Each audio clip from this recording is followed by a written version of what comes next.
तो class 11th के सभी विद्यार्थी ध्यान देकर सुने। इस वीडियो में देखिए मैं आप सभी के लिए पॉलिटिकल साइंस के ऐसे महत्वपूर्ण प्रश्न लेकर आई हूँ जो आपकी परीक्षा में आपसे 100% पूछे जाएंगे।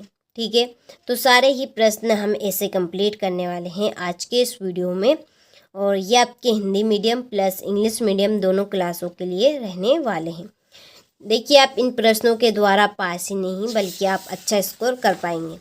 चलिए तो शुरू करते हैं, सारे ही प्रश्नों को हम सॉल्यूशन के साथ में कंप्लीट करेंगे। तो देखिए, पहला प्रश्न है, भारतीय संविधान पूर्ण रूपेण किस दिन लागू किया गया? तो ये आपका 26 जनवरी 1947। दूसरा है, नौकरशाही शब्द का सर्वप्रथम प्रयोग किया था द नार्गे ने।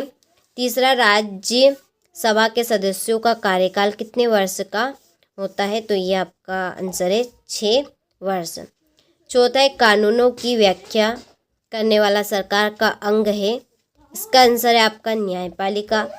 पांचवा, राजनीतिक सिद्धांत को आदर्शोन्मुख बनाने का प्रयास किया है लियो स्टार्स ने।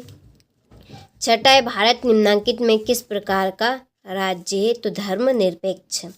ठीक है, यहाँ से आप इंग्लिश मीडियम वाले स्क्रीनशॉट ले लीजिए। देखिए, सारे ही प्रश्न मैं आपको महत्वपूर्ण बता रही हूँ जिसके आपकी परीक्षा में 90% आने का पूरा चांस है। ठीक है, चलिए क्वेश्चन नंबर 2 में है, रिक्त स्थानों की पूर्ति कीजिए।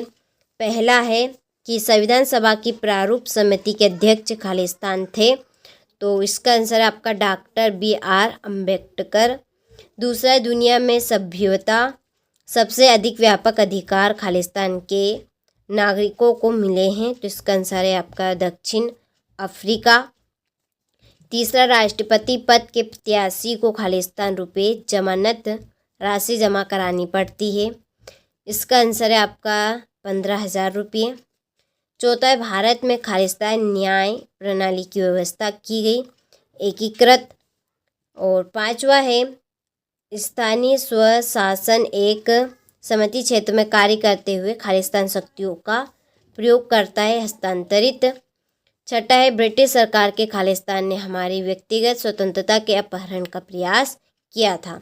इसका आंसर है आपका रोलेट एक्ट। ठीक है, यहाँ से ले लीजिए स्क्रीनशॉट आप। इसके बाद में ये आपके इंग्लिश मीडियम वालों के लिए, फिर आपके भी यहाँ पे मैंने कर दिए हैं। ठीक है, तो सारे ही क्वेश्चन मैं आपको इम्पोर्टेंट यहाँ पे बता रही हूँ जो 90% परीक्षा में आने के चांस हैं। ठीक है, क्वेश्चन नंबर 3 है, देखिए सही जोड़ी बनाइए। पहली जोड़ी है, निरक्षरों को मताधिकार का विरोध। इसकी जोड़ी है JS मिल। सर्वप्रथम राष्ट्रपति शासन वाला राज्य। इसकी जोड़ी है आपकी पंजाब। राज्य सूची 47 विषय। सामान्यता, इसकी जोड़ी है अनुच्छेद 14 से 18। आर्थिक अधिकार रहेंगे न्यूनतम भत्ता। युद्ध, अकाल या प्राकृतिक आपदा से विस्थापित।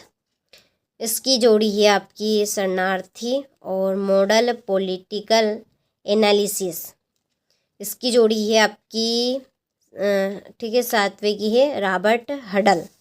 हो गया। चलिए, यहाँ पर मैंने पहले ही फिल कर दिया ताकि आप सभी का ज़्यादा समय बर्बाद ना हो, कम समय में मैं आपको सारे ही प्रश्न बता सकूं। ठीक है, चलिए चौथे प्रश्न में है, एक वाक्य में उत्तर लिखिए। पहला है कि सरकार का जो अंग कानूनों को लागू कराता है उसे क्या कहते हैं? तो उसे हम कहेंगे कार्यपालिका। क्या कहेंगे? कार्यपालिका। चलिए, दूसरा है कि सरकार की केंद्रीय व्यवस्थापिका को क्या कहा जाता है? तो इसका आंसर है आपका भारतीय संसद।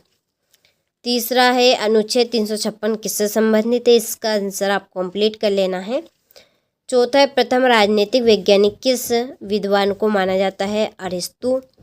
ऑन लिबर्टी पुस्तक के लेखक कौन है? JS मिल।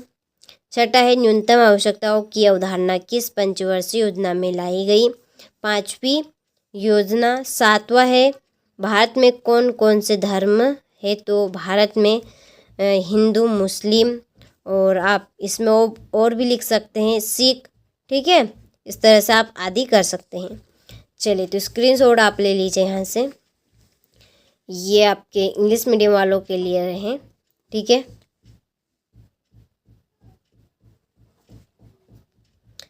चलिए इसके बाद में है क्वेश्चन नंबर 5। सत्य सत्य लिखिए। पहला है आपका कि प्राकृतिक सामान्यता जन्म से ही प्राप्त होती है, तो ये आपका सत्य है। दूसरा है गांधी जी ने हिंद स्वराज 1919 में लिखी थी, सत्य। महिला पुरुष असामान्यता के चलते कन्या भ्रूण हत्या का पाप समाज में हुआ था, असत्य। भारतीय संविधान में अवसरों की समानता नहीं है, ये आपका सत्य। लोकतंत्र में अधिकारों का अधिक महत्व नहीं होता है, ये आपका असत्य है। छठा, कर चुकाना नागरिक का प्रमुख कर्तव्य है, तो बिल्कुल ये आपका राइट है। ठीक है, चलिए यहाँ से ले लीजिए स्क्रीनशॉट। हो गया। चलिए इसके बाद इन दोनों प्रश्नों का ले लीजिए आप यहाँ से। छठा है संविधान सभा से सत्ताहीन होने के कोई 2 कारण आपको लिखने हैं। न्यायाधीशों की नियुक्ति प्रक्रिया को आपको समझाना है। संघात्मक शासन व्यवस्था की 5 विशेषताएं देनी है। फिर भारतीय संविधान में संवैधानिक संसाधनों द्वारा दिए गए प्रमुख परिवर्तनों का वर्णन आपको करना है यहाँ से। ठीक है, इन सारे ही प्रश्न के आंसर की PDF हमने तैयार कर ली। उसके लिए इसी वीडियो की डिस्क्रिप्शन में नंबर दिया है, आप उन नंबर पर चाहे तो कॉल कर सकते हैं, चाहे तो हमें व्हाट्सएप पे मैसेज कर सकते हैं। ठीक है, तो ये है आपका 10वां प्रश्न।